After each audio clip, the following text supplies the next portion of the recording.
जय श्री कृष्णा। नवम अध्याय। श्री भगवान बोले, तुझ दोष दृष्टि रहित भक्त के लिए इस परम गोपनीय विज्ञान सहित ज्ञान को पुनः भली भांति कहूँगा, जिसको जानकर तू दुख रूप संसार से मुक्त हो जाएगा।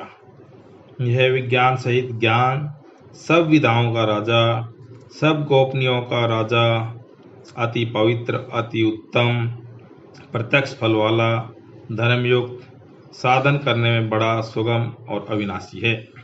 हे परंतप, इस उपयुक्त धर्म में श्रद्धा रहित पुरुष मुझको न प्राप्त होकर मृत्यु रूप संसार चक्र में भ्रमण करते रहते हैं।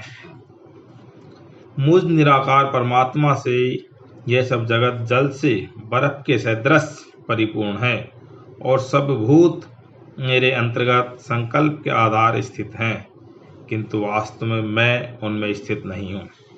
वे सब भूत मुझ में स्थित नहीं हैं, किंतु मेरी ईश्वरीय योग शक्ति को देख कि भूतों का धारण पोषण करने वाला और भूतों को उत्पन्न करने वाला भी मेरा आत्मा वास्तव में भूतों में स्थित नहीं है। जैसे आकाश से उत्पन्न सर्वत्र विचरने वाला महान वायु सदा आकाश में ही स्थित है, वैसे ही मेरे संकल्प द्वारा उत्पन्न होने से संपूर्ण भूत मुझ में स्थित है, ऐसा जान। हे अर्जुन, कल्पों के अंत में सब भूत मेरी प्रकृति को प्राप्त होते हैं, अर्थात प्रकृति में लीन होते हैं, और कल्पों के आदि में उनको मैं फिर रचता हूँ। अपनी प्रकृति को अंगीकार करके स्वभाव के बल से परतंत्र हुए संपूर्ण भूत समुदाय को बार बार उनके कर्मों के अनुसार रचता हूँ। हे अर्जुन, उन कर्मों में आसक्ति रहित और उदासीन के सदृश स्थित मुझ परमात्मा को वे कर्म नहीं बांधते।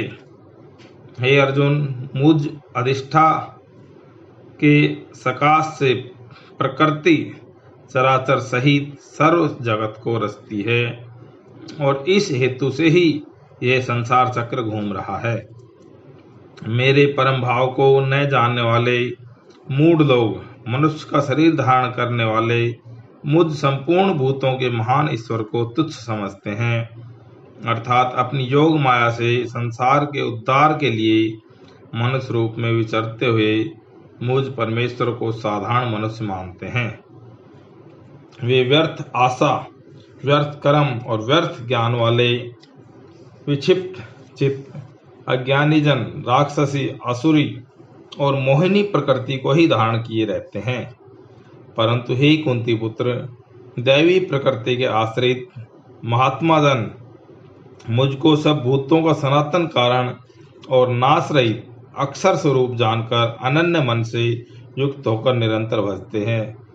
वे दृढ़ निश्चय वाले भक्तजन निरंतर मेरे नाम और गुणों का कीर्तन करते हुए तथा मेरी प्राप्ति के लिए यत्न करते हुए और मुझको बार बार प्रणाम करते हुए सदा मेरे ध्यान में युक्त होकर अन्य प्रेम से मेरी उपासना करते हैं। दूसरे ज्ञान योगी मुझ निर्गुण निराकार ब्रह्म का ज्ञान यज्ञ के द्वारा अभिन्न भाव से पूजन करते हुए भी मेरी उपासना करते हैं, और दूसरे मनुष्य बहुत प्रकार से स्थित मुझ विराट स्वरूप परमेश्वर की पृथक भाव से उपासना करते हैं।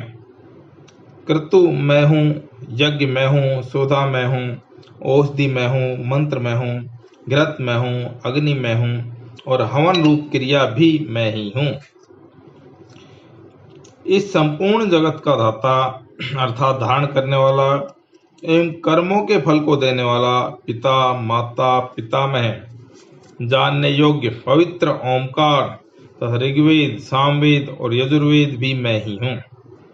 प्राप्त होने योग्य परम धाम, भरण पोषण करने वाला, सबका स्वामी, शुभाशुभ का देखने वाला, सबका वास स्थान, शरण लेने योग्य, प्रत्युपकार न चाहकर हित करने वाला, सबकी उत्पत्ति प्रलय हेतु स्थिति का आधार निधान और अविनाशी कारण भी मैं ही हूँ।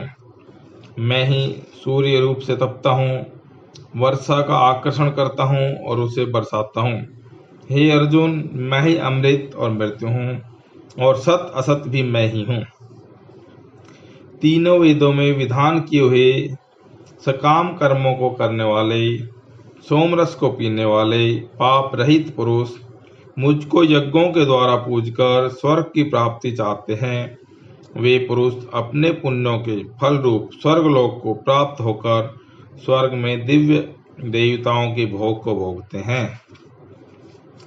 वे उस विशाल स्वर्गलोक को भोगकर पुण्य क्षीण होने पर मृत्युलोक को प्राप्त होते हैं। इस प्रकार स्वर्ग के साधन रूप तीनों वेदों में कहे हुए सकाम कर्म का आश्रय लेने वाले और भोगों की कामना करने वाले पुरुष बार बार आवागमन को प्राप्त होते हैं, अर्थात पुण्य के प्रभाव से स्वर्ग में जाते हैं और पुण्य क्षीण होने पर मृत्युलोक में आते हैं। जो अनन्य प्रेमी भक्तजन मुझ परमेश्वर को निरंतर चिंतन करते हुए निष्काम भाव से भजते हैं और नित्य निरंतर मेरा चिंतन करने वाले पुरुषों का योगक्षेम मैं स्वयं प्राप्त कर देता हूँ। हे अर्जुन, यद्यपि श्रद्धा से युक्त जो सकाम भक्त दूसरे देवताओं को पूजते हैं, वे भी मुझको ही पूजते हैं, किंतु उनका वह पूजन अविधि पूर्वक अर्थात अज्ञान पूर्वक है, क्योंकि संपूर्ण यज्ञों का भोक्ता और स्वामी भी मैं ही हूँ, परंतु वे मुझ परमेश्वर को तत्व से नहीं जानते, इसी से गिरते हैं अर्थात पुनर्जन्म को प्राप्त होते हैं। देवताओं को पूजने वाले देवताओं को प्राप्त होते हैं, पितरों को पूजने वाले पितरों को प्राप्त होते हैं, भूतों को पूजने वाले भूतों को प्राप्त होते हैं, और मेरा पूजन करने वाले भक्त मुझको ही प्राप्त होते हैं। इसलिए मेरे भक्तों का पुनर्जन्म नहीं होता है। जो कोई भक्त मेरे लिए प्रेम से पत्र, पुष्प, फल, जल आदि अर्पण करता है, उस शुद्ध बुद्धि निष्काम प्रेमी भक्त का प्रेम पूर्वक अर्पण किया हुआ वह पत्र पुष्प आदि मैं सगुण रूप से प्रकट होकर प्रीति सहित खाता हूँ। हे अर्जुन, तू जो कर्म करता है, जो खाता है, जो हवन करता है, जो दान देता है और जो तप करता है, वह सब मेरे अर्पण कर। इस प्रकार जिसमें समस्त कर्म मुझ भगवान के अर्पण होते हैं, ऐसे संन्यास योग से युक्त चित्त वाला तू शुभाशुभ फलस्वरूप कर्म बंधन से मुक्त हो जाएगा और उनसे मुक्त होकर मुझको ही प्राप्त होगा। मैं सब भूतों में स्वभाव से व्याप्त हूँ, न कोई मेरा अप्रिय है न प्रिय है, परंतु जो भक्त मुझको प्रेम से भजते हैं वे मुझ में है और मैं भी उनमें प्रत्यक्ष प्रकट हूँ। यदि कोई अतिशय दुराचारी भी अनन्य भाव से मेरा भक्त होकर मुझको भजता है, तो वह साधु ही मानने योग्य है, क्योंकि वह यथार्थ निश्चय वाला है, अर्थात उसने भली भांति निश्चय कर लिया है कि परमेश्वर के भजन के समान अन्य कुछ भी नहीं है। वह शीघ्र ही धर्मात्मा हो जाता है और सदा रहने वाली परम शांति को प्राप्त होता है। हे अर्जुन, तू निश्चय पूर्वक सत्य जान कि मेरा भक्त नष्ट नहीं होता है। हे अर्जुन, स्त्री, वैश्य, शूद्र तथा पाप योनि, चांडालादि जो कोई भी हो, वे भी मेरे शरण होकर परम गति को प्राप्त होते हैं। फिर इसमें कहना ही क्या है, जो पुण्यशील ब्राह्मण तथा राजऋषि भक्तजन मेरी शरण होकर परम गति को प्राप्त होते हैं। इसलिए तू सुख रहित और क्षण भंगुर इस मनुष्य शरीर को प्राप्त होकर निरंतर मेरा ही भजन कर। मुझ में मन वाला हो, मेरा भक्त बन, मेरा पूजन करने वाला हो, मुझको प्रणाम कर। इस प्रकार आत्मा को मुझ में नियुक्त करके मेरे परायण होकर तू मुझको ही प्राप्त हो। 9वां अध्याय समाप्त। बोलो श्री कृष्ण भगवान की जय।